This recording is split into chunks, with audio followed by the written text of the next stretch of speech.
world we live in today. A mass of water poured into the oceans as the ice caps melted. Sea level rose 400 feet. Floods swallowed up the best coastal lands on Earth. All traces of the people who'd lived on them vanished beneath the sea. Could this mass flooding have been the inspiration for hundreds of flood myths from all around the world? We're told the flood myths are just that, myths, and should not be taken seriously. But in India, new evidence from the bottom of the sea is showing substance to the myths.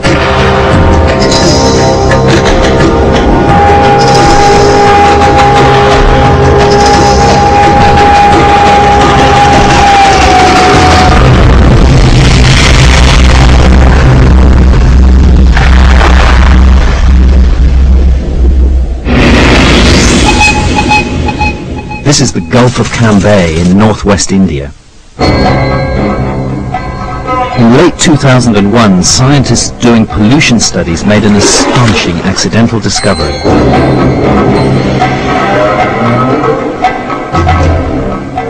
"25 miles from shore, at a depth of 120 feet, they picked up traces of two ancient cities covering a large area of the seabed. The discovery threatens to overturn everything that archaeologists have believed about the origins of civilization. They found two cities the size of Manhattan, with massive walls and plazas.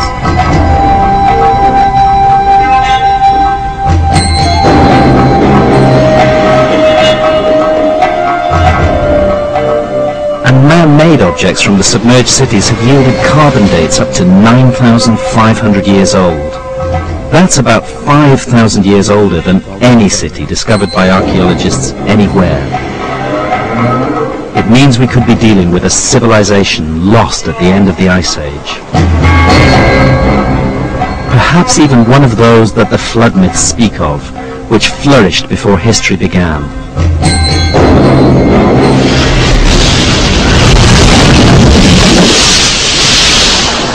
I'm keen to test the idea that ancient civilizations could have flourished in coastal areas during the Ice Age.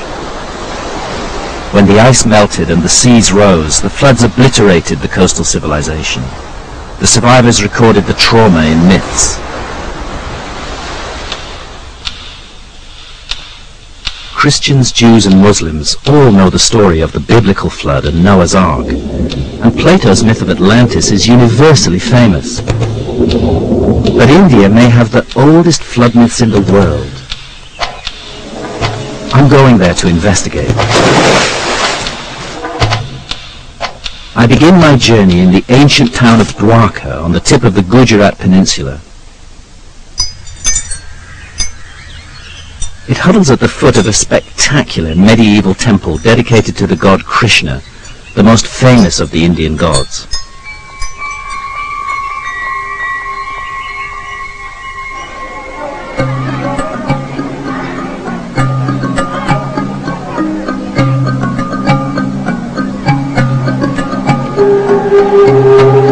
The temple is built on top of earlier temples, dating back more than 3,000 years.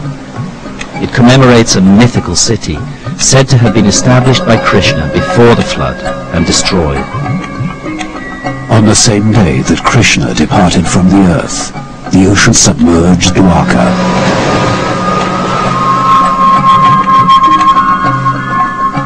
The temple is a shrine to Krishna, and every day a new flag is raised to commemorate the myth of the submerged city.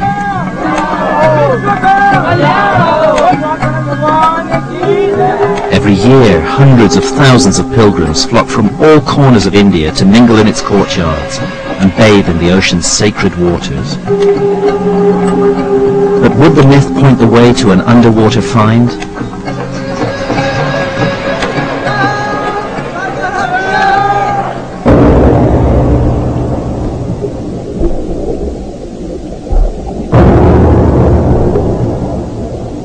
In the 1980s, the Dwarka flood myth received a boost when ruins, immediately presumed to be those of the lost city of Krishna, were discovered in the bay in front of the temple. A leading archaeologist estimated on the basis of a hunch that they were dated to around 1500 BC.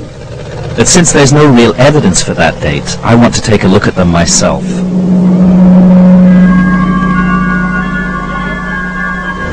A group of marine archaeologists from India's National Institute of Oceanography have agreed to take me diving at Dwarka. This is Dwarka. Yeah. So we're moored over this concentration of ruins. So are these mainly individual blocks? Or are they individual buoys which we tied for the particular structure. I see. Okay. So now the blocks are scattered. Yes. I'm working with marine archaeologists Sri Sundaresh and Dr. Gaur. There's no wall as such. Because we have to go down here and we should Can we follow the line of the ridge? Okay.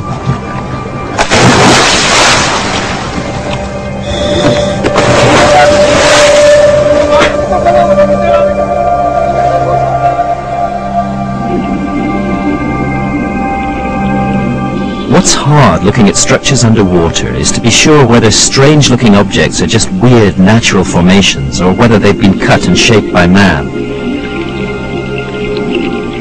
It becomes clearer when you find clean-cut individual blocks like these. The next question with any underwater site is, how old is it?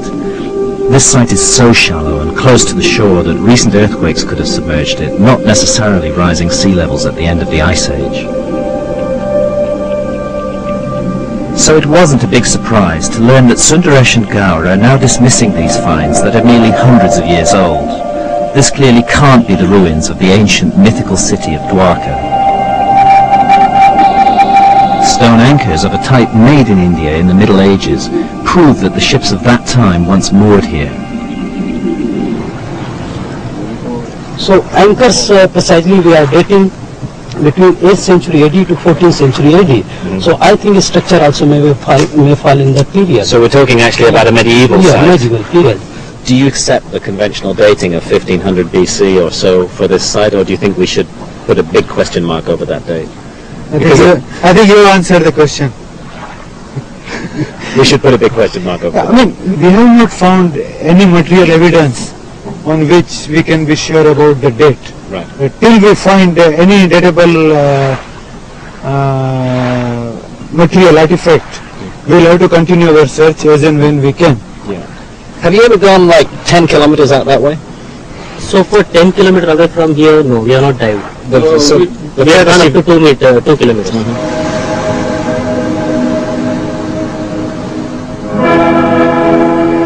To support my theory of a much older origin for civilization, I need a flood myth directly connected to large-scale underwater ruins more than 8,000 years old. I now know that Dwarka's ruins definitely aren't that old. But what they do testify to is the continuous flooding of this coastline.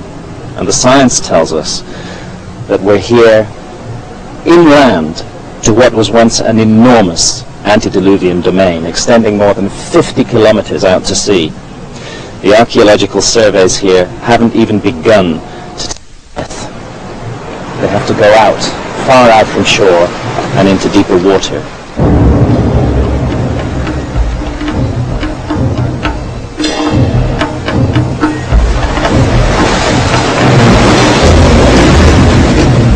The myth of Dwarka is part of a larger and older cycle of Indian myths that speak of a flood survivor, Manu, who becomes the father of future mankind. Like the biblical Noah, Manu builds a survival ship, takes the seeds of essential plants as a way of restoring agriculture, rides out the deluge in his ark, comes to rest at last on a mountaintop. Typically, Manu is described as a great rishi or sage and as a master of yoga. His mission is to rekindle civilization after the flood. Could science give this myth any support? Was India ever flooded in such a cataclysm?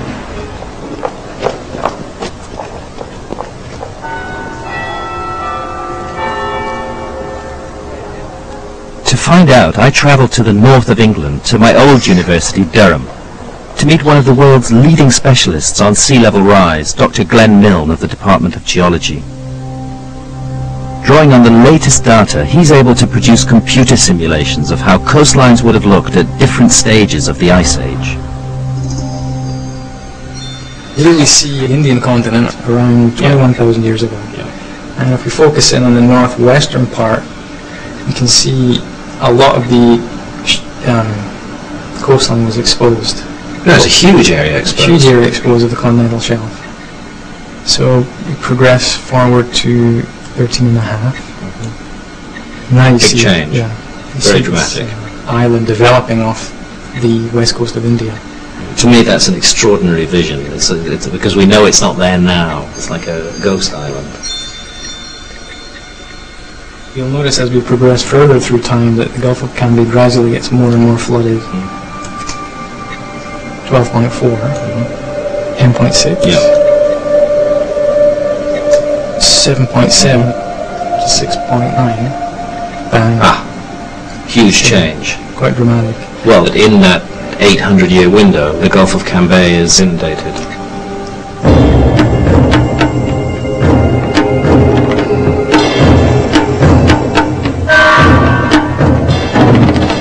What interests me is that the flooded domains of India's northwest lie side by side with India's oldest and most mysterious civilization, the Indus Valley civilization, so called because its first cities were found along the Indus River. It's one of the least understood cultures from the ancient and believed to be the biggest, covering more than 1 million square miles. It flourished about the time the pyramids were built in Egypt. But I'm interested in it because even the most conservative archaeologists think its roots go back much further, to small-scale settlements dating to the end of the Ice Age, when Glenn Milne's maps show that huge floods ravaged India. Could the Indus Valley civilization be the missing link to lost cities of the underworld that I'm seeking? To find out, I'm going to Dwarka in the lonely salt marshes of the Rann of Kutch.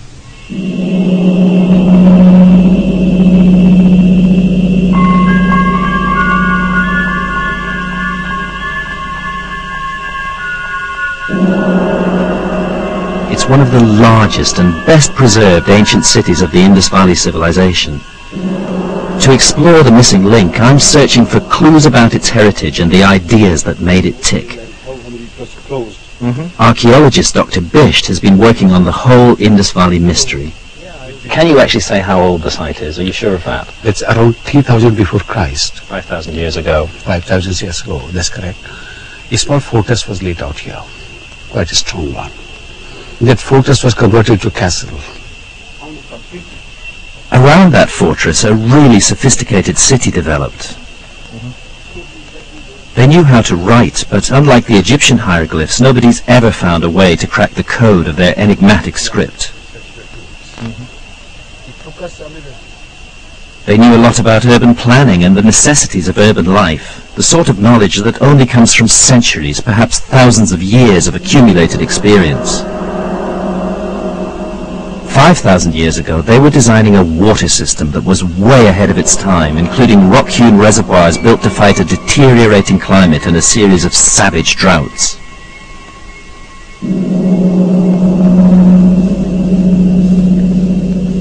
Civilization like this doesn't emerge overnight.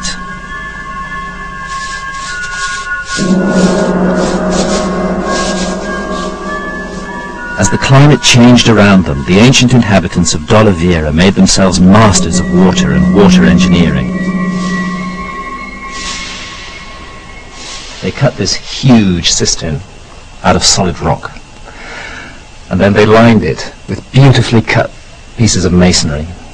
It's a wonderful achievement to keep and preserve the water through the dry times, to ensure the population's needs were met.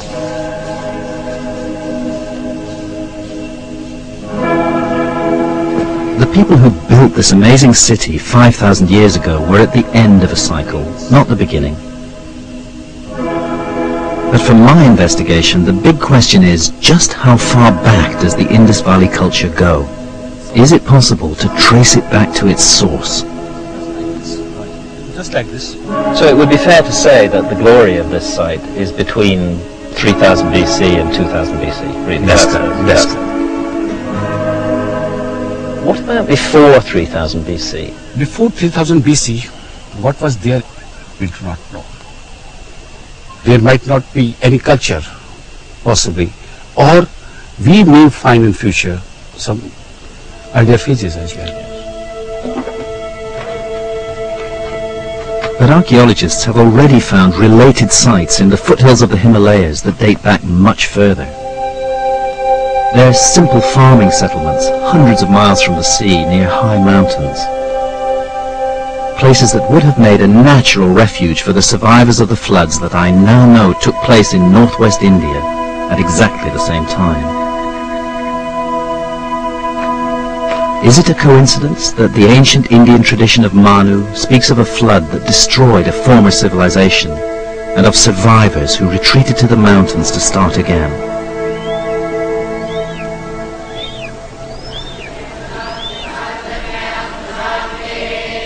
The myth of Manu is part of a vast oral tradition that includes the Vedas, India's most ancient scriptures.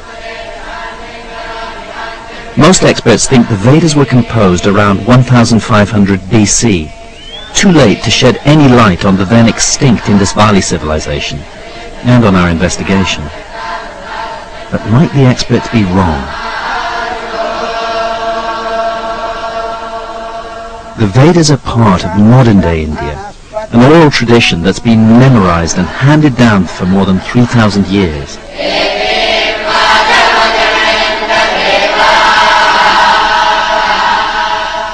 But if an oral tradition can survive for that long, why not for 6 or even 9,000 years? Could we find in the Vedas a clue to the missing link between the Indus Valley people and the end of the Ice Age? When the first Indus Valley sites were excavated in the early 20th century, the city of Dwarka revealed a startling new discovery. I want you to imagine for a moment you are back in 1500 BC and are looking out over the straight streets and brick houses of Mohenjo-daro. Suddenly, smoke and flames begin to rise amongst them. And up one of the main streets, there streams a horde of swordsmen led by a swaying figure in an outlandish chariot. The story I'm telling you is not fantasy. It is a literal interpretation of actual discovery. This is where one of the massacres took place. Sir Mortimer Wheeler was one of the 20th century's most influential experts on the Indus Valley civilization and helped to shape the accepted view of its origin. 34 centuries after it happened, the archaeologists of the 20th century found these bones of the massacred, mute evidence of how an age-long civilization perished within the hour. Wheeler was one of those who believed that groups of marauding nomads invaded India from the north and west around 1500 BC. According to this Aryan invasion theory, the Vedas were the scriptures of the nomads, not of the civilized people of the ancient Indus Valley cities. But when archaeologists inspected the skeletons more closely, the invasion theory was cast into doubt. Professor B.B. Lal was a student of Wheeler's at Mohenjo-daro, but questions the conclusions that Wheeler drew from the placing of the skeletons in different levels. Some from the lower levels, some from the middle levels, some from the top levels. And some of them belong even to a period after the abandonment of the site. So when they don't belong to one and the same level, how can they belong to a massacre by invading Aryans? In fact, they hadn't even died in battle. When examined, the skeletons had indeed come from different strata, meaning that they died at different times. The Aryan invasion theory should have died too. But since it was taught as established fact for most of the 20th century, it dies hard.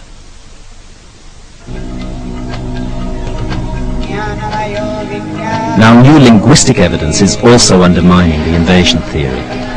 leading archaeologists think it's likely that the language in which the Vedas are expressed has been evolving in India for more than 8,000 years, and so couldn't possibly have been introduced by Aryan invaders just 3,500 years ago.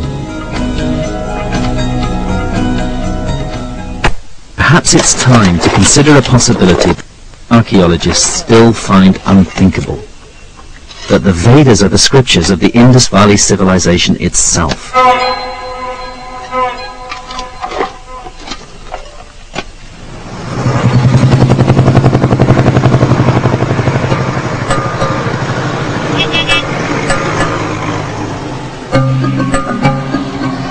I went to the Indian capital, Delhi, to discuss the problem with Dr. David Frawley, one of the very few Westerners recognized as a teacher of the Vedas. So we have this wonderful culture, apparently, with no literature, nothing whatsoever. And then we have this wonderful literature, which is the largest in the ancient world. Exactly. And deep and sophisticated and incredibly well thought out. And no culture to attach it to. And no civilization. They won't take the next step. Even though they both come from the same area, they won't connect them.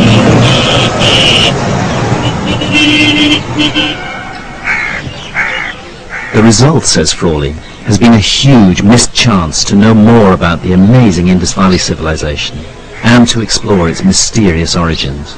The Vedas have been given to us as the literature of India, so they are connected with that culture.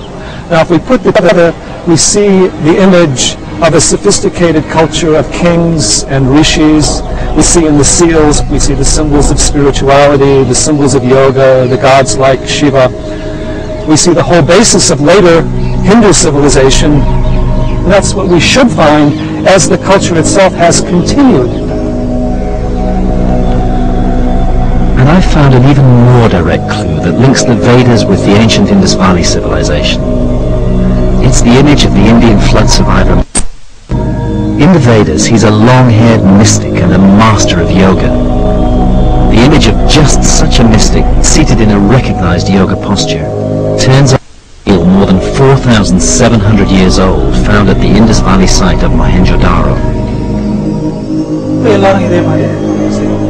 Slowly open your eyes. Hello, Mr. Gahan. Nice to see you here. Welcome. I have a question that I want to ask you, which concerns this ancient image. I'm wondering if you recognize this position. This is called as Mula Bandhasana. It is said to be seated on the lowermost part of the body. He is trying to raise his energies up. Supposed to be a very difficult posture for the practitioners of yoga. In an advanced position, you try to slightly raise yourself and sit on the heels. And slowly you swing your legs like the wings of the butterfly and slowly bring it down. In due course, this comes down and touches the floor. Right. That's what we're seeing here, yes. The seal tells us that yoga was being practiced in an advanced form nearly 5,000 years ago. How old do you believe yoga actually is? Yoga, we believe, should be around 6,000 years old or even more. Yeah. Because there was one saint. He is said to have codified all this yoga into a form. This is 6,000 years ago. Yes, 6,000 years that he codified. Yes. Which means that it was existing much before that. Take both your legs and take them behind. Manu, the Vedic flood survivor, practiced yoga, and we now know the Indus Valley cities honored the image of a yogic sage. How big a leap is it from there to speculate that the Mohenjo-daro figure represents Manu himself, and that the Vedas must therefore have been known to the people of the Indus Valley civilization.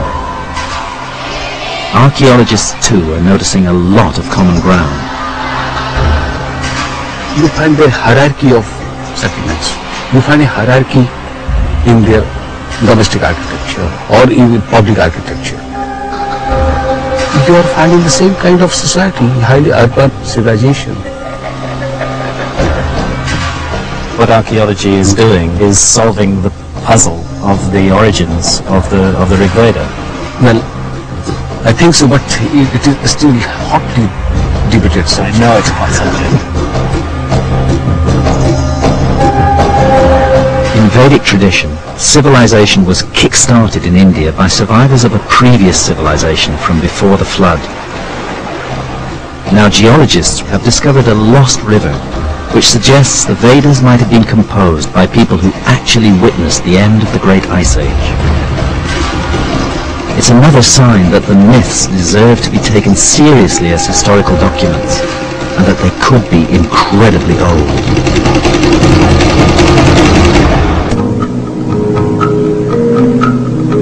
I'm looking for the lost Indian civilizations spoken of in flood myths.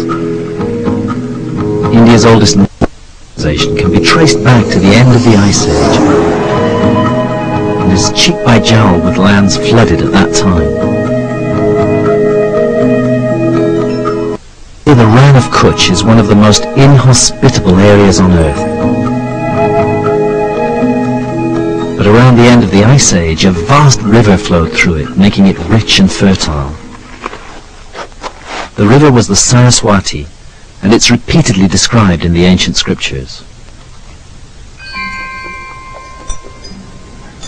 This river, Sarasvati, with foster and comes forth.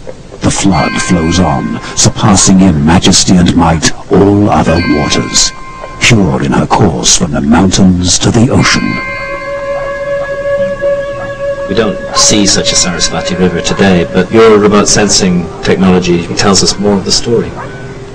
The river Saraswati originated in the Himalayas and flowed down this channel, which is dried up. Still it can be made out. With the latest satellite images, we can trace the original course of the river from the Ice Age glacier all the way to the ocean, just as the myth says. You see here as a dark colored channels, it flowed parallel to the Indus River and took a southward turn, and further flowing it joined with the Rann of Kutch. It seems to be a huge channel at this point. More than 22 kilometers. 22 kilometers broad. It is described in the Vedas that it was mightiest river of that time. Right, and that would be what sort of period? Certainly the river was flowing 10,000 years and it continued up to say 6,000 years before present. Because the Vedas described the Saraswati when it was in full flow, Dr. Gupta's confirmation that it stopped flowing 6,000 years ago has one obvious implication. At least some parts of the Vedas must have been composed earlier than 6,000 years ago, during what archaeologists call the pre-Harappan period that led up to the Indus Valley civilization. Not only we have the ancient Saraswati river, what is extraordinary is that we find pre-Harappan settlements on the old Saraswati channel. It's revolutionary enough to suggest that the Vedas could date back to the Indus Valley civilization. Today, however, more and more Indian scholars are reaching the view that they could be much older than that. It is not only an issue of Harappan and Vedic civilizations being one and the same, but the fact that the Rigveda was predominantly pre-Harappan. Harappan civilization, somewhere I think I have called it twilight of the Vedic age. The Vedic age ended with the disintegration of the Harappan civilization. And the most amazing discovery might date the Vedas to more than 11,000 years ago. Leading experts from the Geological Survey of India have argued that there are verses which literally depict the glacial meltdown at the end of the Ice Age.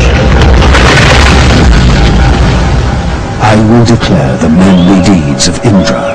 He slew the dragon, then disclosed the waters.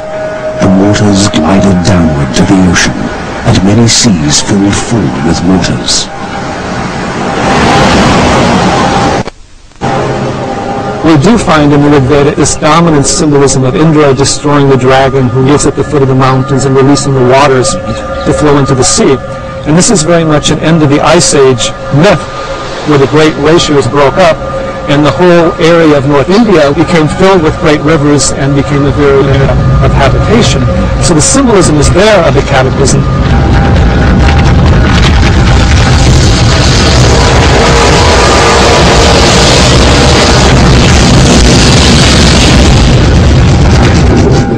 But even if the myths are 11,000 years old, they don't help us search for a lost Indian civilization.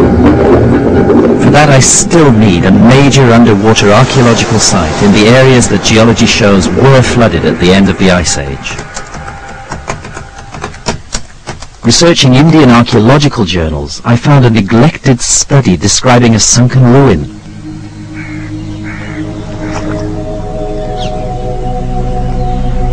It was in an area that I knew had been flooded at the end of the Ice Age, and there's a flood myth pointing straight to it.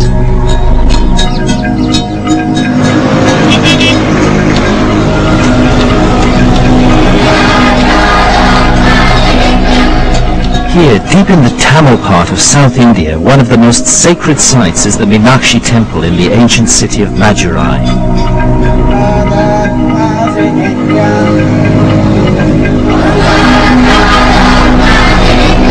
Tamil myths say the temple was established by the survivors of a flood. According to the myths, the survivors had belonged to an earlier and highly advanced civilization. Its most famous achievement before it was swallowed by the sea was a great academy or sangam for the perfection of human knowledge.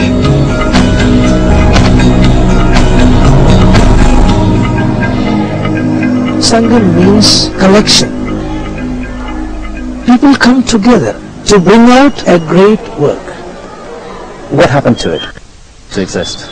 Okay, that is, there's a big land. So many people were there. The sea came in and it swallowed the whole thing. That's what people say. Do we have any descriptions of what sort of land it was? That is the most ancient continent in the whole world. The best and the ancient civilization existed there. And it belongs to Tamil. Right, and this is about 10,000 years ago. 10,000 years. The Sangam flood myth hints that the remains of a lost civilization more than 10,000 years old are waiting to be discovered underwater around the shores of South India. In fact, the dates given in the myth go back to 11,600 years ago. That's the same time frame given by Plato for the submergence of Atlantis in another ocean. And Ice Age science confirms that huge amounts of additional land were available all around the coast of India in the precise period signaled by the Sangam myth. So you can see, if you focus down here in the southern tip of India and Sri Lanka, it looks more or less as it does at Pretty present. much as it looks now. Proceed now to 10.6, 12.4, 16.4. Well, they're extraordinarily different from how they are today. I mean, we're looking at almost a continuous landmass. So in the ice sheets, we're at their biggest sea levels at Right.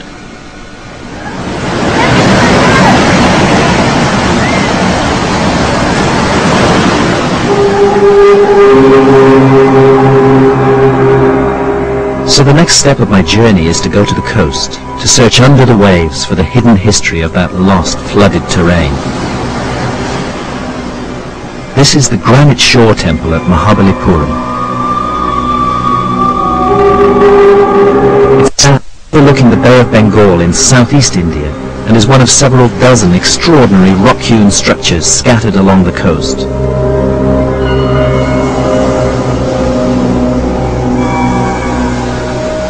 I first came to this seashore when I was 5 years old.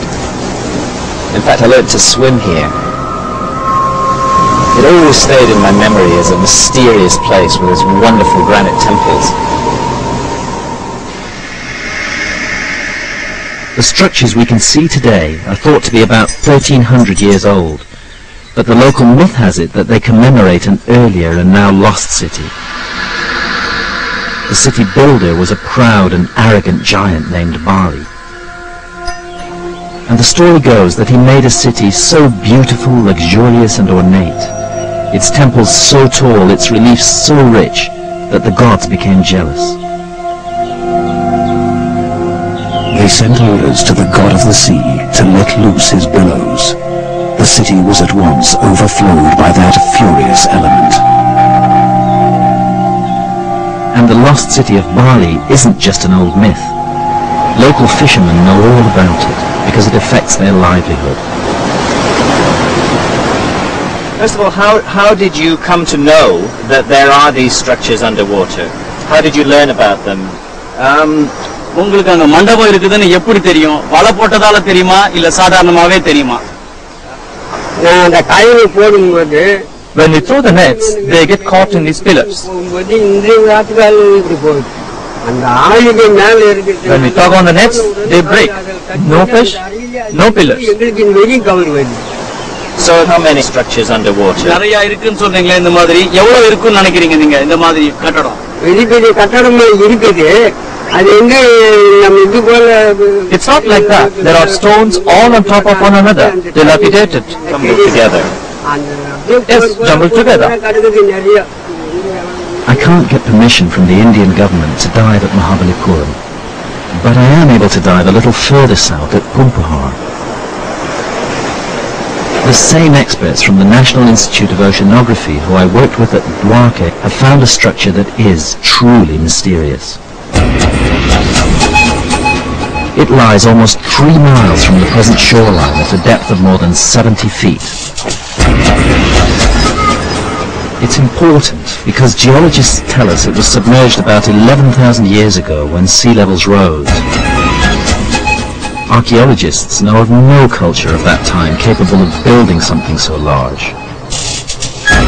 And it's mysterious because it was flooded at a date when Tamil myths say a high civilization flourished on land that was later swallowed up by the sea.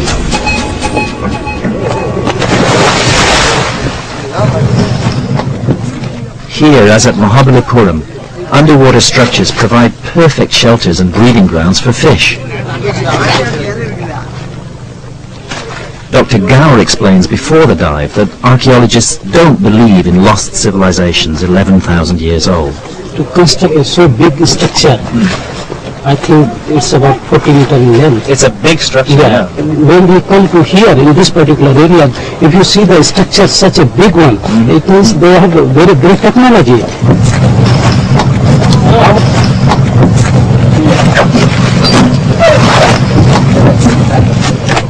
As we get ready for the first dive, it dawns on me how much I have at stake in the next few hours.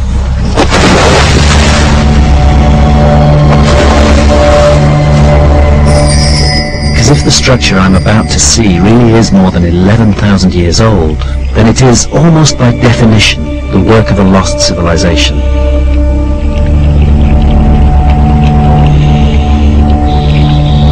We reach bottom at about 70 feet. The visibility is pretty bad. But soon Sundaresh brings me to a sheer wall about twice the height of a man that juts up out of this ancient inundated plain. It doesn't look like it belongs here naturally at all. Sundaresh draws my attention to several heavily overgrown courses of masonry.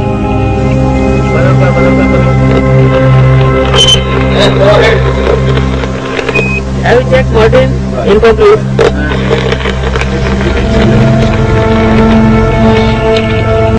A little further along, Sundaresh points out a second area of partially exposed construction blocks.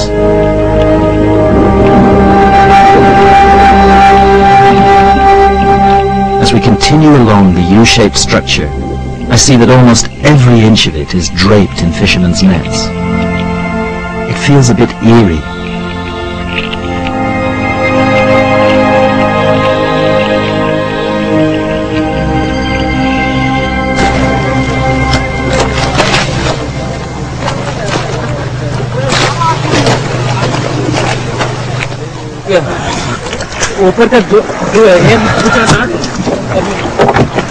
Looking at these straight lines on the walls, you can almost make out courses of masonry. I'm in no doubt that we're looking at a man-made structure here. There is a lot of growth on it. On reviewing the dive on deck, what convinces me is these clear courses of individual blocks. And the way that the U-shaped structure sticks up so unnaturally from the flat sea bed. A computer model of the structure from measurements taken by the NIO reveals the overview that the murky waters hide from divers and shows that other structures stand nearby. Perhaps it was an enclosure for ritual purposes. Back on deck, Kamlesh Vora, the expedition leader, confirms that further anomalies have been identified in the same area. There are another port structures around north of this place and south of this place where we feel that, or we believe, or we know from the people saying that there are submerged structures below. This is one place, maybe in isolation. But if 3 or 4 structures along the coastline, if they give us some good unified... And if you can plot the relationship of the structures to each other. We should put all the data together. And well, it seems to me an area that deserves more research. Mysterious. Mysterious, exactly. A couple of months after I dived at Pumpahar, a news story, not picked up elsewhere, appeared in the Indian press announcing the discovery of 2 lost cities 120 feet under the sea off northwest India. Precisely where Glenn Milne's maps had shown a huge loss of land at the end of the Ice Age. I felt as though I was being shown the Holy Grail. Nothing could stop me from going there.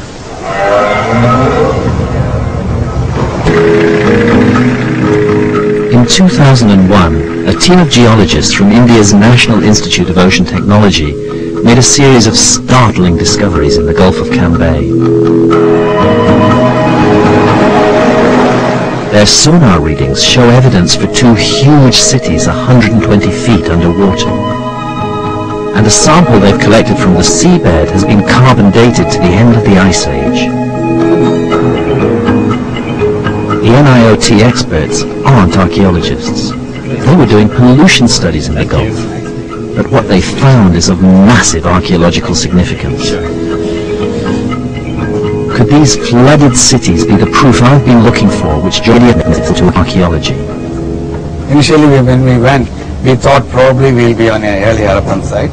But after seeing all the artifacts and evidences what we have collected, it looks that they are before the Harappan period. Which means, in the end, that history is going to have to be looked at again. Definitely. Maybe this is the beginning of a major discovery for the world. I think so. I think so. It's the scale of the sites which is so exciting. It looks like a twin city or a twin metropolis of ancient times. Right. The cities are located right in the area that Glenn Milne's sea level rise data shows was flooded between 7,000 and 8,000 years ago.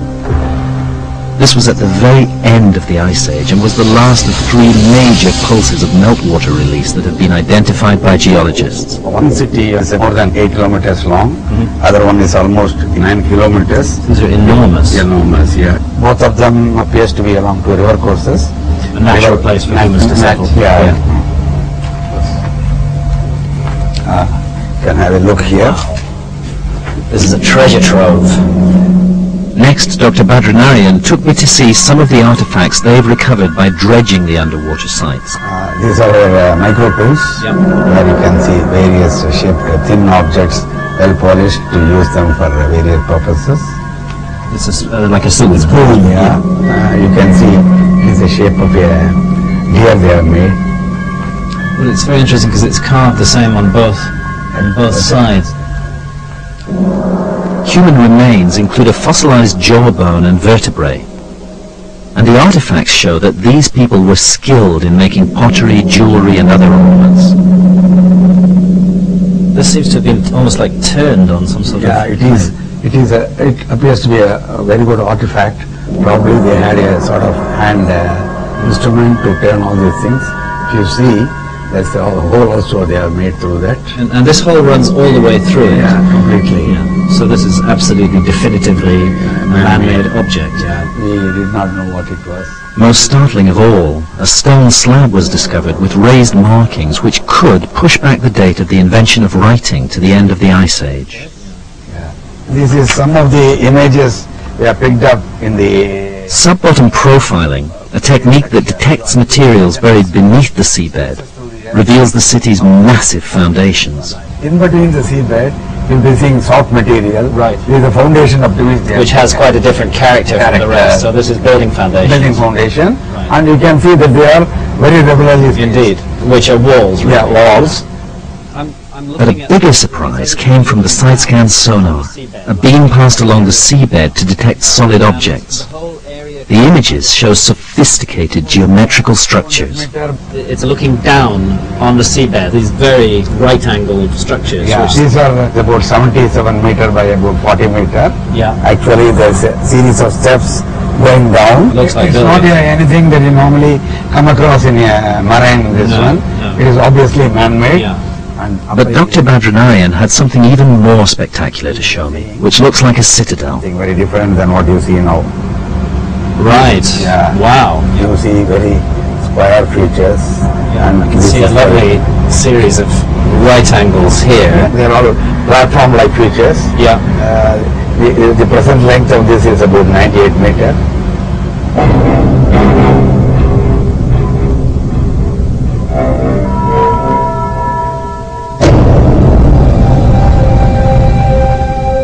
We've created a computer simulation of the citadel. It gives some idea of the ambition and extent of the great buildings for so long lost beneath the waves. How long might this society have existed before it was flooded? All I want to do is go diving right away. But it's December 2001, there's political tension in the neighborhood, and Indian naval intelligence has politely but firmly declined my request to dive. Even the NIOT scientists themselves haven't dived yet, and until they do, or someone does, a question mark must hang over the claims that are being made. But the case is getting stronger all the time. A month after I met them, the NIOT released the results of carbon dating on the artifacts recovered from the sunken cities. The results caused a sensation around the world. One of the objects was dated to 7,500 BC. That's 4,500 years before the cities of Mesopotamia and Egypt. How long would it have taken a civilization that was already here 9,500 years ago to build cities on this scale? We could be looking at a previously unknown high culture in existence around the coastal margins of India from perhaps as much as 12,000 years ago. And that's precisely the period when the U-shaped structure at the bottom of the Bay of Bengal was last on dry land. If we take the ancient flood myths seriously, instead of writing them off as primitive fantasies, as so many archaeologists do, then they can point us towards new discoveries, discoveries that could rewrite history.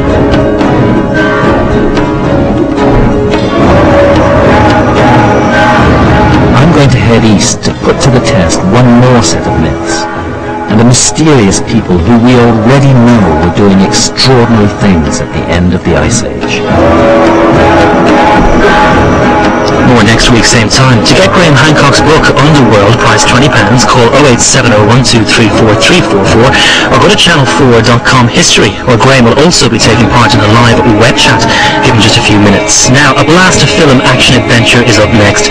Robert Rodriguez gives his El Mariachi the Hollywood treatment, and it stands up as one brilliant remake. Antonio Banderas, Salma Hayek, and a typically informed Steve Buscemi. It's an absolute rush with Desperado.